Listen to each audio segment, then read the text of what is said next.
Bankers need a good reason to leave the current employer. They don't feel that they're being considered. They might feel they're being taken advantage of. This is especially the case when they get discretionary compensation. And banks are understandably reluctant to invest in a banker if they're not convinced that the banker will be successful. But typically, bankers don't de-risk. They don't pay their part in de-risking the hiring process. I mean, why don't they do that? In my opinion, is the banker's responsibility, because it's their paycheck. That impacts the banker, their family, next generations, and maybe the next generations would rather be clients of banks rather than bankers themselves.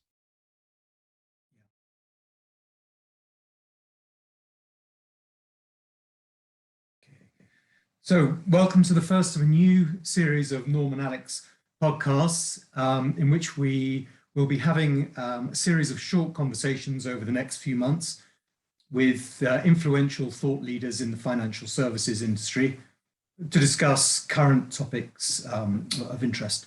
Today, we're delighted to be joined by Fred Kermisch, who has many years of experience as both an advisor to some of the world's leading financial institutions, as well as being a coach to senior professionals in the financial industry. So welcome, Fred. Thank you very much. Thanks for having me, Chris. Not at all. Lovely to see you.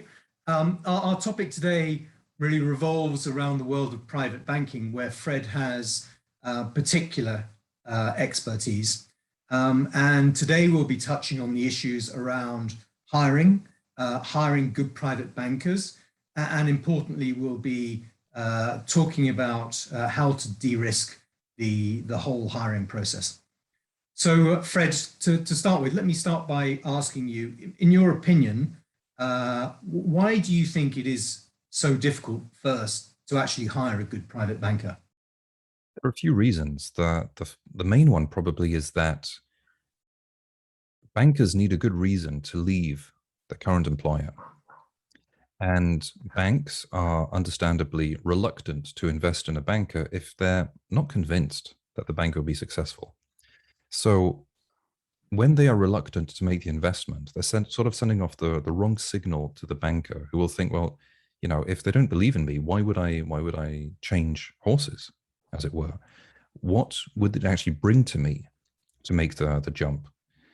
Of course, there's some incentives that can motivate people to make the jump, but what's really important is that the banker is able to deliver, and the banker also feels supported. So typically, if a bank says you've got 12 months to raise X or you're out, a bank is in a good situation, does not really have any real incentive to take that risk. The bank is basically shouldering all of the risk. You know, the bank will say, well, we're reluctant to invest on X bankers, but each banker is only a fraction of the assets and of the team that could be brought in. Whereas for the banker, they have one employer, so they're taking 100% of the employer risk. So it's often sending the wrong signal. Again, it's understandable for the bank, but the good bankers, the ones who don't need to move, who are happy where they are, they don't really have incentive to do so if they're not getting the right signal and getting the right support, really. Okay. So what then, I mean, what makes a successful banker want to move in the first place? Well, I see two main reasons. The first one is that there's a huge incentive to move. So they believe that they will be able to grow their book more, better. They'll get the right kind of support. They have a new employer that believes in them, that will allow them to break through some ceiling that they have in their head. And it's often rather funny to see that bankers feel they are successful, but they often miss out on what is the money that I'm not managing? What's the low-hanging fruit that's in front of my nose that I'm not seeing, that I'm not able to get, and how do I get it? So on the one hand, if they believe they can grow the book massively and be much more successful and probably participate more in the profit they're making, that's one incentive. And the other incentive, and that I see really often, is simply that they don't feel that they're currently supported or respected by the current employer. They don't feel that they're being considered. They might feel they're being taken advantage of.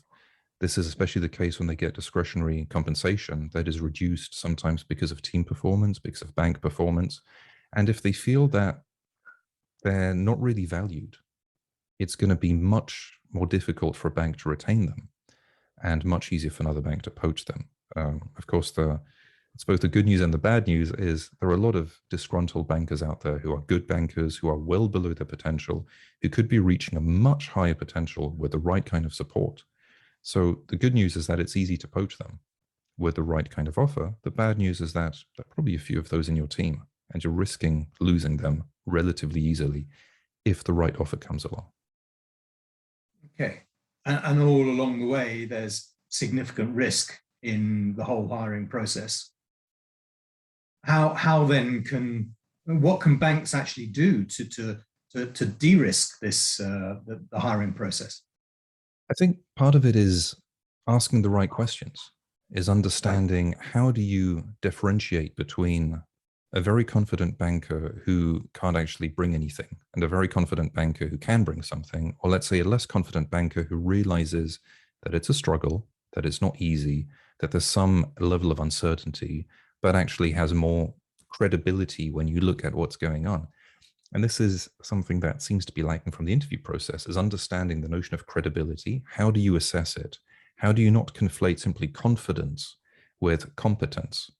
The Kruger-Dunning effect illustrates this quite well, where when people know little, they're very confident, even though they're not very competent. And as they become more competent, the confidence level drops, and then it grows back again. So it's easy to conflate the two. I think it's about spending more time understanding how to work together, asking the right questions.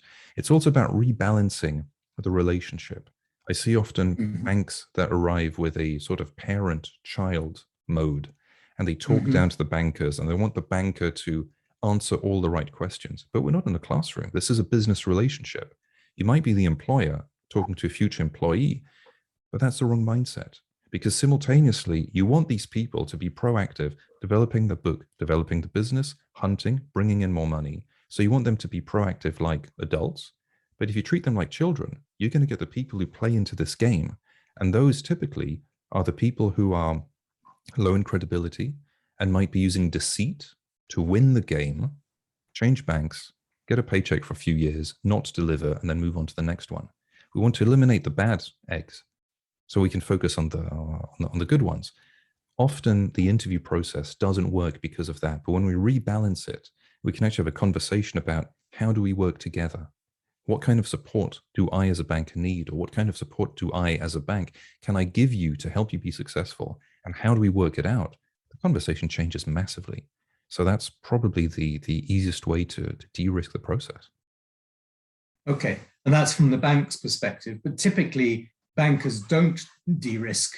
They don't play their part in de-risking the hiring process. I mean, why don't they do that, do you think? I think that simply they don't really know how to. Right. There are ways to do it.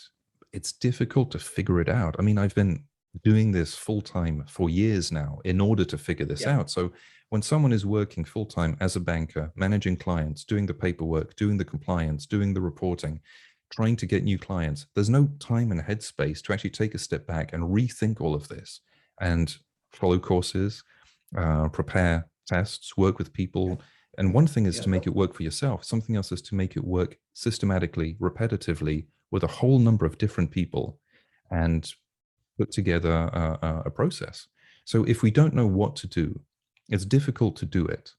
And it's, I mean, in this case, it's a shame for the banker because the banker is the one that's taking all of the risk in their current job and in the future job if they change jobs. But usually it's just a matter of not really knowing how to do it.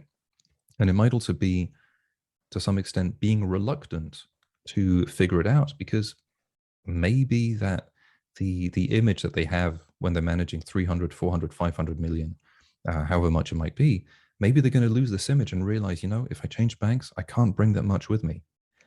So what do I do? And that's a rather scary thought. Of course, to me, the solution is saying, let's consider when you change banks, you don't bring anything with you, but you're capable of getting new assets in consistently and systematically because you have a process. But that requires having a process, having a methodology, and not only relying on past success in order to build future success. And it's not easy. It's not easy to do. And that's where, I guess, without plugging your business too much, I guess that's where you where you come in and the role you play. Yes, exactly. That's exactly it. It's bankers who have usually had some level of success. They realize that whatever success they have might actually be hiding the full success they could be having. So, I sometimes talk to bankers who say, well, I'm managing 3, 4, 500 million. It's not bad. I mean, I'm doing fine. Like, sure you are, but how much could you be managing? If you could be managing 800 million and you're not, you're losing a lot of money. That's a lot of money you're leaving on the table. So it's really important to be flipping the perspectives, especially over 1 year. You could say, what's an extra 200 million under management? Maybe not that much, but over 10 years, what does that amount to? It's massive.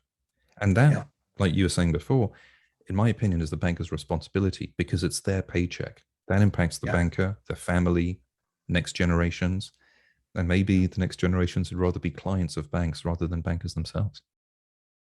Yeah, interesting. Well, Fred, that's fascinating stuff, particularly given the lost potential there. You've given us, we've got a relatively short window, you've given us a lot to think about. So it just remains for me to thank you for your valuable insights and thoughts. I obviously would like to invite those who are keen to understand more to perhaps contact you via the link in this podcast. We hope you enjoyed the podcast. Obviously, please share, comment, forward, do whatever you feel you'd like to. But thank you again, Fred, for those fascinating insights. Thank you very much for having me, Chris.